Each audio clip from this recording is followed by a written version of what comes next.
Hi guys, আজকে আপনাদের আরেকটি ইন্টারেস্টিং কয়েন নিয়ে এসেছি, যেটা হলো পিএইচবি মানে পিনেক্স। অ্যাকচুয়ালি এই কয়েনটি আপনারা হয়তো প্রত্যেকে জানেন কিংবা শুনেছেন এবং অনেকে এখান থেকে প্রফিট কামিয়েছেন। তাই এই ভিডিওটাকে মন দিয়ে দেখবেন। অ্যাকচুয়ালি পিনেক্স কয়েনের মধ্যে ডিপোজিট করলে মানে পিএইচপি এই কয়েনের মধ্যে ডিপোজিট করলে আপনারা কি এখানে প্রফিট পাবেন না লস হবে, এই ভিডিওটাকে মন দিয়ে দেখবেন। অ্যাকচুয়ালি এই কয়েনে ডিপোজিট করার আগে আপনাদের 2 থেকে 3টি বিষয় এই কয়েনের সম্পর্কে একটু রিসার্চ করা দরকার। অ্যাকচুয়ালি এই কয়েনটি কবে লঞ্চ হয়?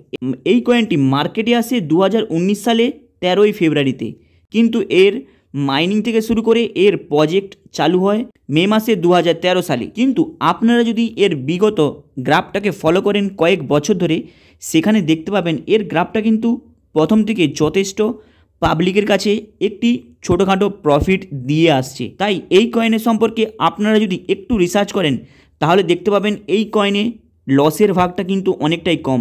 তাই যদি আপনারা এতে লং টাইমের জন্য ডিপোজিট করে রাখেন এই গ্রাফটাকে ফলো করে, তাহলে এখান থেকে আপনারা একটি প্রফিট জেনারেট করতে পারেন। অ্যাকচুয়ালি এই কয়েনটি মার্কেটে আসার আগে এই কয়েনের মেন ব্লক চেনের বেসটা কি তার সম্পর্কে জানতে হবে। এই কয়েনটি মেন ব্লক চেনের ফলো হলো ইথেরিয়াম এবং বিএনবি চেনকে ফলো করে মার্কেটের মধ্যে আসে, যেটা বাইন্যান্স এবং ইথেরিয়ামের ব্লক চেনকে ফলো করে মার্কেটে আসে। একে মার্কেটে নিয়ে আসে বিসেন আলিজাবে। কিন্তু আপনারা যদি এর গ্রাফটাকে দেখেন, এর প্রাইসটাকে দেখেন, দেখতে পাবেন এর প্রাইস যথেষ্ট মার্কেটে হাইপ চড়িয়ে রেখেছে নিজেকে। কারণ এর সবথেকে হাই প্রাইস হলো 250 টাকা পর্যন্ত, কিন্তু লো প্রাইস হলো 120 টাকা পর্যন্ত। এই মুহূর্তে এর প্রাইস রয়েছে 200 টাকা। তাই যদি আপনারা এই কয়েনের একটু অপেক্ষা করে জাস্ট 1 মাসের মতো ওয়েটিং করে এই কয়েনে যদি ডিপোজিট করেন, তাহলে কিন্তু এখান থেকে আপনারা প্রফিট জেনারেট করতে পারেন। এবং যদি কেউ মনে করে আপনারা শর্ট টাইমের জন্য আর্নিং করতে চান, তাহলে আপনারা কি করবেন, এই কয়েনের মধ্যে যদি ডিপোজিট করেন আপনারা এর গ্রাফটাকে ফলো রাখবেন এবং বাই সেল করে বেরিয়ে আসবেন। এটা হলো যারা শর্ট টাইমের জন্য ডিপোজিট করতে চায়। কিন্তু যারা লং টাইমের জন্য ডিপোজিট করতে চায় তারা এই কয়েনে ডিপোজিট করার আগে একটু ওয়েট করবেন, দেখে নেবেন এই কয়েনের গ্রাফ এই মুহূর্তে সবথেকে হাইপে চড়ে আছে।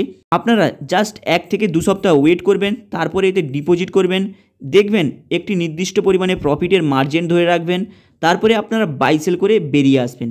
তাই এই কয়েনের মধ্যে সবথেকে বেনিফিট হলো এই কয়েন মার্কেটের মধ্যে যে রয়েছে এতে রিস্কের পার্সেন্টেজটা আদার্স কয়েনের থেকে একটুখানি কম। আদার্স কয়েন বলতে এখানে বিটকয়েনের সঙ্গে তুলনা করছি না, আদার্স যত বড় বড় কয়েন আছে তাদের সঙ্গে তুলনা করছি না, এখানে জাস্ট ভলেটাইল যে ছোট বড় টোকেন রয়েছে তার সম্পর্কে তুলনা করে বলছি। তাই এই কয়েনের মধ্যে যদি আপনারা ডিপোজিট করেন এখান থেকে প্রফিটের মার্জিন দেখতে পাবেন এবং এর মার্কেটে হাই রিস্ক অতটা আদার্স কয়েনের থেকে নয়। তাই এই গ্রাফটাকে ফলো করে যদি আপনারা এর উপরে ডিপোজিট করেন তাহলে কিন্তু প্রফিট কামাতে পারবেন। তাই যদি আপনাদের মনে হয় আপনারা এতে ডিপোজিট করে প্রফিট কামাতে চান, তাহলে জাস্ট আপনারা 1 থেকে 2 সপ্তাহ ওয়েট করবেন এবং এই কয়েনটিকে ফলো করে রাখবেন।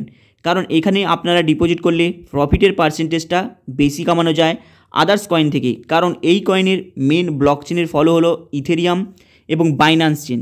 তাই এই কয়েনকে আপনারা 2টি নামে মার্কেটে দেখতে পাবেন, একটি হলো পিএইচবি, আরেকটি হলো ফিনেক্স। অ্যাকচুয়ালি এই কয়েনটি মার্কেটে আনার সবথেকে মেন বড় রিজন হলো মার্কেটে যে বড় বড় ট্রানজ্যাকশনগুলি হয় সেই ট্রানজ্যাকশনকে যাতে না কেউ স্ক্যাম করতে পারে এবং সেই সম্পর্কে ফলো করে এই কয়েনকে মার্কেটে নিয়ে আসা। কিন্তু প্রকৃতপক্ষে সবাই এই কয়েনের উপরে ডিপোজিট করে আর্নিংই করতে চায়, এটাই হলো সব পাবলিকের মেন লক্ষ্য। কিন্তু এই কয়েনের মেন ফিউচারটা কি সেটা জানতে হবে এবং এর গ্রাফটা বিগত কয়েক মাসে কিভাবে ওঠানামা করছে সে সম্পর্কে আপনাদের একটু ফলো করতে হবে। যদি আপনারা এই এপ্রিল মাস থেকে মে মাসের মধ্যে দেখেন এই গ্রাফটাকে ফলো করেন, দেখতে পাবেন এখানে কিন্তু অনেকে শর্ট টাইমের জন্য ইনভেস্টমেন্ট করে উইথড্রল করে প্রফিট নিয়ে বেরিয়ে গেছে।